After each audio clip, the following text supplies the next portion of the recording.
பேரவைத் தலைவர் அவர்களே வணக்கம். எனது தொகுதிக்குட்பட்ட பில்ராம்பட்டு அப்பனந்தல் கிராமத்தில் 50,000 மெட்ரிக் டன் நெல் ஓப்பனில் இருக்கு. அதுக்கு அரசு குடோன்கள் கட்டி தருமா என்பதை முன்வருமா என்று தங்கள் வாயிலாக அறிய விரும்புகிறேன். மாண்புமிகு உணவு மற்றும் உணவு வழங்கல் துறை அமைச்சர் அவர்கள். எந்த மாவட்டத்தில் வருது?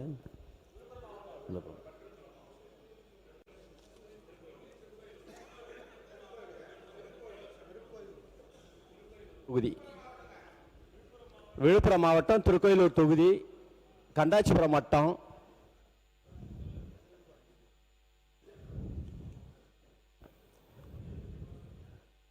விழுப்புரம் மாவட்டம்.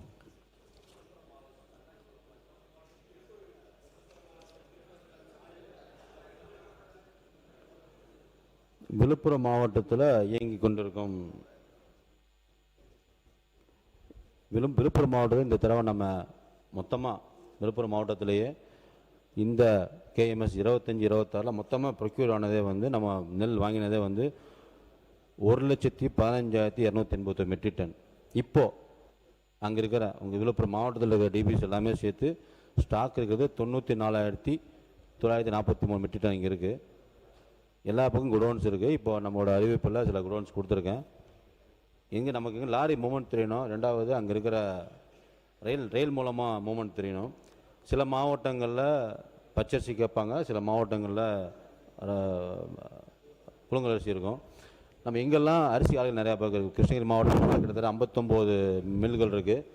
இப்போல்லாம் என்ன சிஸ்டம் வச்சுருக்கோன்னா, இந்த மூமெண்ட்டை கம்மி பண்ணுறதுக்காக எங்கள் விழுப்புரத்துலேருந்து மற்ற மாவட்டங்கள் அனுப்பி அரவை செய்து அந்த அரிசியை கொண்டு வந்து விழுப்புரம் கொடுப்பதுக்கு பதிலாக விழுப்புரத்தில் இருக்கிற அரிசி அங்கே இருக்கிற நெல்லை வாங்கி அங்கேயே ஆலைகள் மூலமாக இல்லை பக்கத்தில் இருக்க மாவட்டத்தில் இருக்கிற ஆலைகள் மூலம் அரவை செய்து அந்த மாவட்டத்திலே வழங்கணுங்கிறதுக்காக ஏற்பாடு பண்ணிகிட்ருக்கோம். அதனால் நம்ம நெல் குடோனும் சரி, அதே நேரத்தில் அங்கே அரிசி ஆளுக்கு தகுந்த மாதிரி அரிசி குடோன், தாலுக் குடோன் அதையும் ஏற்பாடு பண்ணுறதுக்கு முயற்சி பண்ணிகிட்ருக்கோம். வருங்காலங்களில் கண்டிப்பாக செய்து கொடுப்போங்கிறத மாண்புமிகு நவல்பட்டு விஜய் அவர்கள்.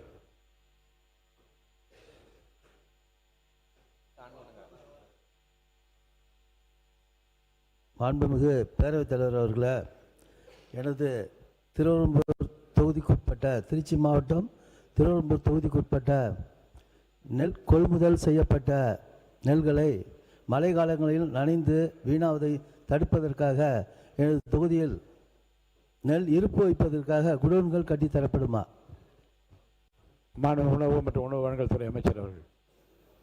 மாண்புமிகு பேரவைத் தலைவர்களே, இப்போது எல்லாரும் இந்த கோரிக்கை சொல்கிறாங்க, நெல்லால் நினைஞ்சு போயிடுது, முளைச்சதுன்னு சொல்கிறாங்க. ஜென்ரலாக முதல்லலாம் நம்ம டிபிசியோட டைமிங் 9 மணிலேருந்து 6 மணி வரைக்கும் இருக்கும். இப்போது நம்ம முதலமைச்சர் அறிவுறுத்தல் பிரகாரம் எல்லா டிபிசியுமே காலை 9 மணி முதல் இரவு 8 மணி வரை செயல்படுங்க சொல்லியிருக்கோம். இந்த செப்டம்பர்லேருந்து அந்த செயல்பாட்டுக்கு வரும்.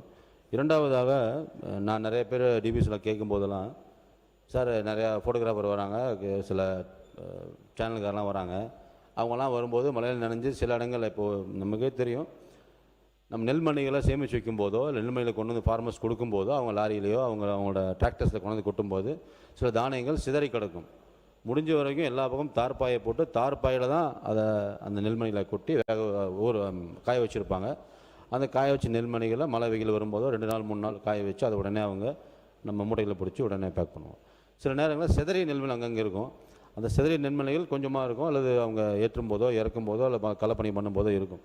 அந்த நெல்மணிகளை மட்டுமே எடுத்து எல்லோரும் டிவியிலே மற்றெல்லாம் காமிச்சு அவங்க கையில் தான் காமிப்பாங்க, கையில் எடுத்து காமிப்பாங்க. உங்கள் கதைக்கு நான் அப்புறமா சொல்கிறேன். அந்த மாதிரி இருக்கிற சூழ்நிலை நம்ம எல்லோரும் சொல்கிற மாதிரி நெல்மணிகளாக நினைஞ்சிருச்சு, நெல்மணிகள் காஞ்சிச்சுங்கிறாங்க. இப்போ நம்ம ஆய்வு பிரகாரம் எல்லா இடங்களையுமே விசாரித்து சொன்னேன், வெறும் டிபிசி ஓப்பன் பண்ணுறது மட்டும் நம்ம பணி இல்லை. டிபிசி ஓப்பன் பண்ண உடனே அவங்க அந்த மாவட்ட ஆட்சியர் மூலமாக, அங்கே இருக்க தாசில்தார் மூலமாக, அங்கே இருக்கிற ஆடியோ மூலமாக, அங்கே கலெக்டர் மூலமாக உடனடியாக எந்த கோரிக்கை வந்தாலும் எந்த இஷ்யூ நடந்தாலும் உடனடியாக அந்த இடத்துல ஆய்வு செய்து ஸ்டெப்ஸ் எடுத்துக்கிட்டு இருக்கோம். அதில் நன்றி. மாண்புமிகு கோவை செழியன் அவர்கள். மாண்புமிகு பேரவைத் தலைவர் அவர்களே, நேரடி நெல் கொள்முதல்களில் கொள்முதல் செய்யக்கூடிய நெல்லினுடைய ஈரப்பதம் தற்போது 17% இருந்து வருகிறது. பனிக்காலங்களில் அல்லது மழைக்காலங்களில் சாரல் காரணமாக தேக்கி வைக்கப்படுகிற அந்த நெல் ஈரப்பதம் சற்று அதிகமாகிவிடுகிறது. கடந்த காலங்களில் தமிழக முதலமைச்சராக இருந்த கழகத் தலைவர் எங்கள் தலைவர் அண்ணன் தளபதி அவர்கள் பெரும் முயற்சி எடுத்து ஒன்றிய அரசை வலியுறுத்தி 21% வரை நெல் கொள்முதல் செய்யலாம் என்று அனைத்து கட்சி தலைவர்கள் விவசாய சங்கங்கள் கோரி ஒன்றிய அரசும் ஏற்றுக்கொண்டு ஒரு குழு அனுப்பியது. 7 குழு வந்தது. 3 நாள் ஆய்வு செய்தார்கள். பதில் என்னானது என்று கேட்டோம். டெல்லியில் சென்று சொல்லுகிறோம் என்று சென்றார்கள். டெல்லிக்கு சென்று 2 வாரம் பதில் இல்லை. மீண்டும் முதலமைச்சர் ஆக இருந்த தளபதி வலியுறுத்தினார். 21% தர இயலாது என்று அறிவித்தார்கள். ஆய்வு வந்ததும் விரயமானது, காலதாமதமானது, கிடைக்கவில்லை. ஆனால் தற்போது கேட்பது, இந்த அரசு நேரடி நெல் கொள்முதல் நிலையங்களில் ஈரப்பதம் 17% இருப்பதை இன்னைக்கு தேதியில் நேற்று தேதி வரை கிட்டத்தட்ட 13,161 மெட்ரிக் டன் இன்னைக்கு குடோனில் ஸ்டாக் இருக்குது. 3 மாதத்துலேருந்து 6 மாதம், அதாவது 6 மாதத்துக்குள்ள 6 மாதம் வரைக்கும் உண்டான நெல் ப்ரொக்யூர்மெண்ட் பண்ணது சீசனில் கிட்டத்தட்ட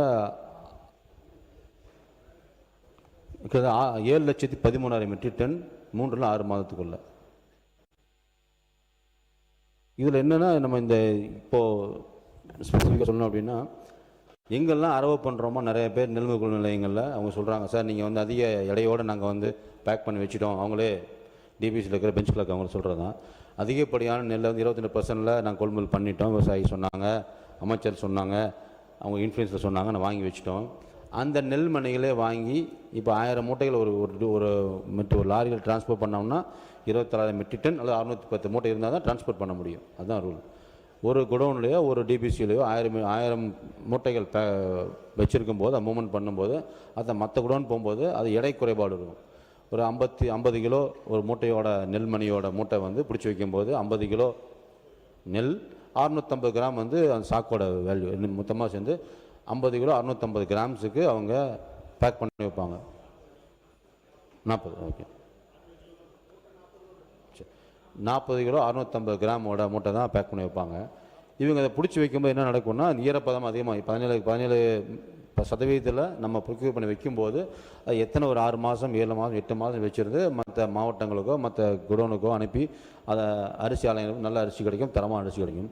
எப்பெல்லாம் 17க்கு மேலே 18, 19, 20, 21 இந்த மெட்ரிக் டன் சொன்ன 7,000 மெட்ரிக் டன் பழைய காலங்களில் ப்ரொக்யூர் பண்ணி வச்ச மில்லில் சொல்லப்போனால், குறிப்பாக சொல்லணும்னா இந்த 6லேருந்து 9 மாதங்களுக்குள்ளே, 6 மாதங்களுக்கு மேலே 9 மாதங்களுக்குள்ளே இதுக்குன்னு தரவுகள் இருக்குது. நம்மளோட அந்த அனலைசிஸ் இருக்குது.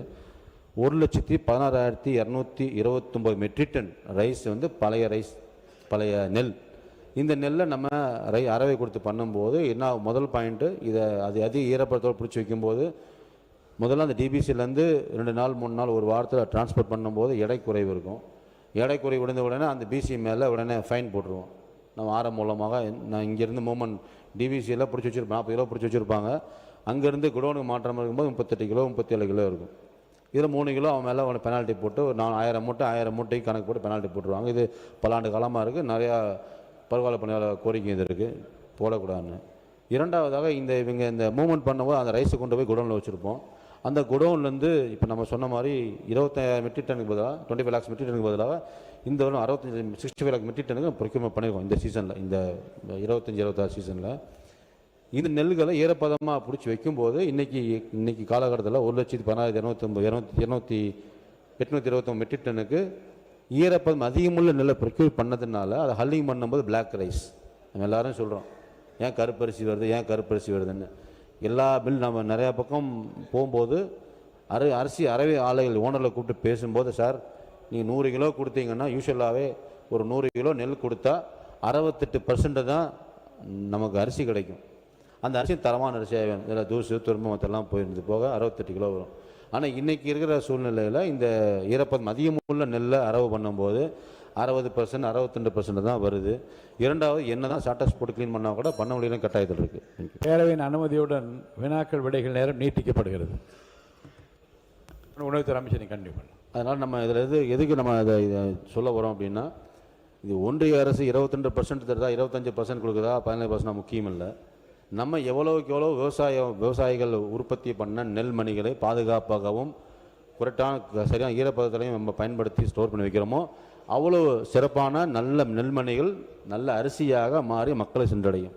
இதை ஒன்றிய அரசு சொல்கிறாங்க, நம்ம விவசாயம் அவசரப்படுறாங்க அப்படின்னு நம்ம கால சூழ்நிலை கருதி அவசரப்படுத்தி பண்ணினோம்னா நெல்மணிகள் பயன்பாட்டுக்கு இல்லாமல் கருப்பரிசியாகவே போகும்.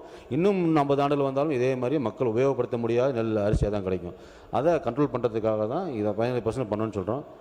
இரண்டாவதாக இந்த வேளாண்மை துறை மூலமாக நம்ம துறை மூலமாக கூட எல்லா பக்கம் இந்த மழை காலங்களில் ஈரப்பதம் வர காலங்களில் ட்ரையர்ஸை போட்டு அந்த 17% 12%க்குள்ளே கொண்டு வரதுக்காக முயற்சிகளை கண்டிப்பாக இந்த அரசு நடவடிக்கை எடுக்கும் தெரிவிக்கிறேன். மாண்பு உறுப்பினர் நிவேதிதா முருகன் அவர்கள்.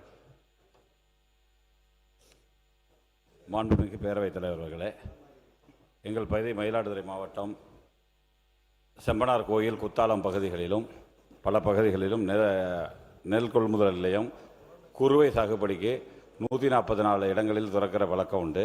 ஆனால் இதுவரை 26 இடத்துல தான் திறந்துருக்காங்க. அந்த 26 இடத்துலையும் பாதி இடத்துல தான் மூவ்மெண்ட் ஆகிட்டு இருக்கு. அது இதுவரைக்கும் நெல் கொள்முதல் பண்ணது வந்து 2100 மெட்ரிக் டன் மட்டும் தான் நீங்கள் கொள்முதல் பண்ணியிருக்கோம். இதே மாதிரி போன வருஷத்தில் 14,200 மெட்ரிக் டன் கொள்முதல் பண்ணியிருக்கோம். இதனால் என்னென்னா வெளி மார்க்கெட்டில் நெல் விற்கிறதுனால விவசாயிகள் ரொம்ப காசு வந்து கிடைக்கிறதுல சங்கடப்படுறாங்க. அது மட்டும் இல்லாமல் நம்ம மாவட்டத்தில் 1,10,000க்கு மேற்பட்ட மெட்ரிக் டன் ஸ்டாக்கில் இருக்குது, உள்ளேயும் வெளியிலையும். அதனால் நீங்கள் பர்ச்சேஸ் பண்ண மாட்டீங்களா? இந்த வருஷம் லேட்டாக பண்ணுறது அந்த காரணத்தினால பண்ண மாட்டீங்களா? ஏன் அந்த ஸ்டாக்கில் இருக்கிற நெல்லை வெளியே மூவ்மெண்ட் பண்ணாதே வச்சுருக்கீங்க? அப்புறம் புதுசாக வர்ற, ஏன்னா வருஷம் எப்பயுமே வெளியில் எல்லா நெல்லும் வெளியே போயிடும், காலியாக இருக்கும் எல்லா கேள்விக்கு நேராக கேள்வி கேளுங்க. ஆகையால் இந்த வருஷம் ஏன் பர்ச்சேஸ் பண்ண மாட்டீங்க? அதனால் விவசாயிகள் நிறைய சங்கடத்தில் இருக்காங்க. வெளி மார்க்கெட்டில் கொடுத்துட்டு காசு வாங்க முடியாத அவங்கவுங்க கஷ்டப்பட்டுட்டு இருக்காங்க. அதை உடனே அமைச்சர், எங்கள் மயிலாடுதுறை பொறுப்பு அமைச்சராக இருக்கிறவர் அதை வந்து முன்னுரிமை கொடுத்து அதை நடவடிக்கை எடுப்பார்களா என தாங்கள் உணவு மற்றும் உணவு வழங்கல் துறை அமைச்சர் அவர்கள். மாண்பு பேரவைத் தலைவர்களே, தமிழ்நாடு ஃபுல்லாக, அதாவது ஸ்பெசிஃபிக் டெல்டா மாவட்டங்கள்னு சொல்ல வந்து அரியலூர், கடலூர், கரூர், மயிலாடுதுறை, நாகப்பட்டினம், பெரம்பலூர், புதுக்கோட்டை, தஞ்சாவூர், திருச்சிராப்பள்ளி, திருவாரூர், இந்த 10 மாவட்டங்கள் நம்ம டெல்டா மாவட்டங்கள். டெல்டா மாவட்டம் இன்றைக்கு தேதி வரைக்கும் 361 டிபிசி ரன்னிங்கில் இருக்குது. ஸ்பெசிஃபிக்காக மயிலாடுதுறை மாவட்டத்தில் 184 டிபிசி ஓப்பன் பண்ணியிருக்கு. இதில் இன்றைக்கி லைவில் இருக்குது 23 டிபிசி சென்டர்ஸ் இன்னைக்கு ஒர்க் பண்ணிக்கிட்டு இருக்கு. இது மாவட்டத்தை பொறுத்த வரைக்கும் மயிலாடுதுறை மாவட்டத்தில் மொத்தமாகவே இந்த வருடம் இந்த 24-25 சீசனில் இது வரைக்கும் ப்ரொக்யூர் பண்ணது 2,69,767 மெட்ரிக் டன் வாங்கியிருக்கோம். இது ப்ரையாரிட்டிங்கிறதில்ல, எல்லா மாவட்டங்களும் எல்லாமே விவசாயிகள் தான். விவசாயம் பண்ணி கொடுத்தா மட்டும்தான் நம்ம அந்த நெல்லுகளை அந்த பயன்படுத்தி அது மக்களுக்கு பல ஸ்கீம்ஸுக்கு எல்லாத்துக்கும் கொடுக்க முடியும். 2,20,00,000 மக்களுக்கு பயன்பாடு அரிசி கொடுக்குறோம். அதனால் எந்த இடங்களிலும் எங்கெல்லாம் கோரிக்கைகள் இருக்கோ அதை உடனடியாக சீர் செய்கிறோம். இரண்டாவதாக அவர் நிறையா ஸ்டாக் இருக்குது அப்படின்னாரு. 2 விதமான ஸ்டாக் இருக்கும். ஒன்று குடோனில் இருக்கும், ஒன்று டிபிசியில் இருக்கும். பர்டிகுலராக நம்மளோட மயிலாடுதுறை மாவட்டத்தில் இருக்கிற குடோன் நிறையா இருக்கும். அந்த குடோன் எல்லாம் நம்ம கவுட குடோன், ஓப்பன் குடோன் இருக்கும், இங்கெல்லாம் மூவ்மெண்ட் பண்ணிடுவோம். டிபிசியில் மட்டுமே இன்றைய தேதி வரை, நேற்று தேதி வரை மயிலாடுதுறை மாவட்டத்தில் 184 ஓப்பன் பண்ணியிருக்கோம். அதில் 23 இப்போ லைவில் இருக்குது. இது மூலமாக ப்ரொக்யூர் பண்ணுறதில் 1335 மெட்ரிக் டன் மட்டும்தான் அங்கே இருக்க 23 டிபிசியில் அவைலபிள் வச்சுருக்கோம். மீதெல்லாம் மூவ்மெண்ட் பண்ணி வச்சு. நன்றி.